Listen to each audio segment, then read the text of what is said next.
तो पहले भी कोई नहीं पढ़े मतलब जुमे के टाइम ते इज्तिमा जुमे के टाइम ते इज्तिमा बाकी DSP साहब आप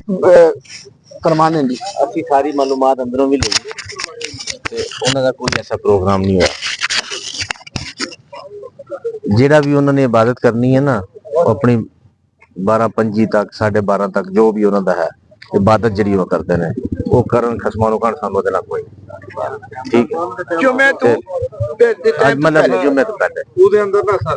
जी जी ਗੁਜ਼ਾਰਿਸ਼ ਹੈ ਨਾ ਭਾਈ ਨਾ ਇਹ ਮਸਜਿਦ ਨਾ ਇਹਨਾਂ ਦੀ ਇਬਾਦਤ ਨਮਾਜ਼ ਹੈ ਨਾ ਇਹਨਾਂ ਦਾ ਜੁਮੇ ਵਾਲੇ ਦਿਨ ਜੁਮਾ ਹੈ ਔਰ ਨਾ ਇਹ ਮੁਸਲਮਾਨ ਇਹ ਤਰ੍ਹਾਂ ਚੀਜ਼ਾਂ ਤੇ ਸਾਡਾ ਕਾਨੂੰਨ ਵੀ ਹੈ ਈਮਾਨ ਵੀ ਹੈ ਯਕੀਨ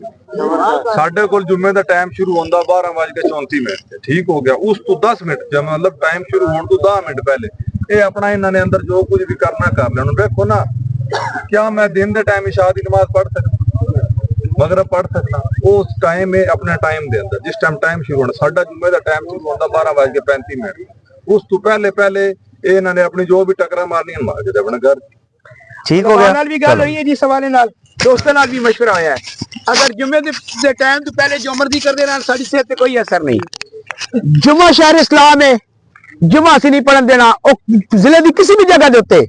जुमे का इज्तिमा टाइम करन उस टाइम के साडा इन्हां दा रौला है तरावियां दी जमात करान इन्हां दा साडा रौला है इस तो इलावा वो अपना जो मर्जी करन आईने पाकिस्तान दी हदूद दे अंदर रहंदे होया कोई भी जो मर्जी करे सानू दे नाल कोई मसला नहीं हदूद दे आईन दी हदूद तो बाहर असीं किसी नूं नहीं निकलने और माशाअल्लाह सारे तुहाडे दोस्तां दी मेहनतां ने खासकर जेहड़े बाहरों आए उन्हां दी मेहनतां ने कि अल्हम्दुलिल्लाह असी जो अज़म लेके चले आसे कि असी शहर इस्लाम महफूज करना है और अल्हम्दुलिल्लाह असी कर लिया है इंशाअल्लाह तमाम दोस्तों को बहुत बहुत मुबारक होवे असी इंशाअल्लाह जुमे दी अदायगी करसा बाकी सारी इंशाअल्लाह बाकी डिस्कशन असी जुमे दी बात कर लसा